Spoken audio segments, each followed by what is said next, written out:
നമസ്കാരം, nation news ലൈവിലേക്ക് സ്വാഗതം. മഞ്ഞുമൽ ബോയ്സ് എന്ന ചിത്രത്തിന്റെ സംവിധായകനായ ചിദംബരത്തിനെതിരെ ലൈംഗികാതിക്രമ കേസ്. ഫ്ളാറ്റിൽ അതിക്രമിച്ച് കയറി മോശമായി പെരുമാറി എന്ന യുവതിയുടെ പരാതിയിലാണ് കേസ് എടുത്തിരിക്കുന്നത്. 2022 നടന്ന സംഭവത്തിൽ യുവതി പരാതിയുമായി എത്തിയത് കഴിഞ്ഞ ആഴ്ചയിൽ. മഞ്ഞുമൽ ബോയ്സ് സംവിധായകൻ ചിദംബരത്തിനെതിരെ ലൈംഗികാതിക്രമത്തിന് കേസെടുത്തിട്ടുണ്ട്. എറണാകുളം പോലീസാണ് യുവതിയുടെ പരാതിയിൽ കേസെടുത്തിരിക്കുന്നത്. സ്ത്രീയുടെ മാനത്തെ അപമാനിക്കുവാനുള്ള ഉദ്ദേശത്തോടു കൂടിയുള്ള ആക്രമണം, സ്ത്രീകളെ മോശമായി സ്പർശിക്കൽ എന്നീ 2 കുറ്റങ്ങളാണ് ചുമത്തിയിരിക്കുന്നത്.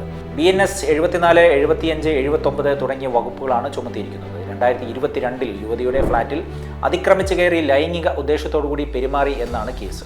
എളംകുളത്തെ ഫ്ളാറ്റിൽ വെച്ചായിരുന്നു സംഭവം നടന്നത് എന്നും പരാതിയിൽ പറയുന്നു. യുവതിയുടെ മൊഴിയുടെ അടിസ്ഥാനത്തിലാണ് കേസെടുത്തിരിക്കുന്നത് എന്ന് പോലീസ് പറഞ്ഞു. വിശദമായ പരിശോധനകൾക്ക് ശേഷം മാത്രം തുടർ നടപടികൾ എന്നും പോലീസ് അറിയിച്ചിട്ടുണ്ട്. 3 വർഷം മുമ്പ് നടന്ന കേസിൽ യുവതി ഇത്രയും കാലം പരാതി നൽകാത്തതിന്റെ കാരണം ഇനിയും വ്യക്തമല്ല. അന്വേഷണം പുരോഗമിക്കുകയാണെന്ന് പോലീസ് അറിയിച്ചിട്ടുണ്ട്. കേസിൽ ചിദംബരത്തെ ചോദ്യം ചെയ്യുമെന്നും ആവശ്യമെങ്കിൽ അറസ്റ്റ് സ്വീകരിക്കുമെന്നും പോലീസ് സൂചിപ്പിച്ചിട്ടുണ്ട്. അതിനിടെ ചിദംബരത്തിനെതിരായി കുറച്ചു ദിവസമായി സൈബർ ആക്രമണം നടക്കുന്നുണ്ട്. തന്റെ പുതിയ സിനിമയുമായി ബന്ധപ്പെട്ട വ്യാജ വാർത്തകൾ തള്ളിക്കളഞ്ഞതിന് പിന്നാലെയാണ് ചിദംബരത്തിന് സൈബർ ആക്രമണം നേരിടേണ്ടി വന്നത്. ദിലീപിനെ നായകനാക്കി ചിദംബരം ചിത്രമൊരുക്കുകയാണെന്ന് നേരത്തെ റിപ്പോർട്ടുകൾ ഉണ്ടായിരുന്നു. എന്നാൽ ഇത് വ്യാജ വാർത്തയാണെന്ന് വ്യക്തമാക്കി കഴിഞ്ഞ ദിവസം ചിദംബരം തന്നെ രംഗത്തെത്തി. ഇതിന് പിന്നാലെയാണ് സംവിധായകന് കടുത്ത സൈബർ ആക്രമണം നേരിടേണ്ടി വന്നത്. ഇതോടുകൂടി തന്റെ സോഷ്യൽ മീഡിയ അക്കൗണ്ട് അദ്ദേഹം പ്രൈവറ്റാക്കി മാറ്റിയിരുന്നു.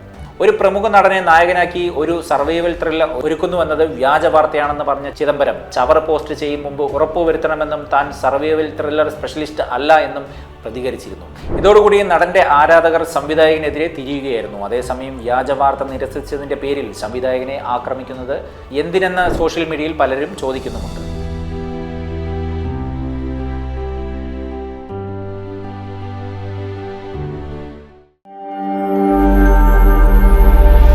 നാഷൻ ന്യൂസ് ലൈവ്, സത്യം, ചരിത്രം, വർത്തമാനം.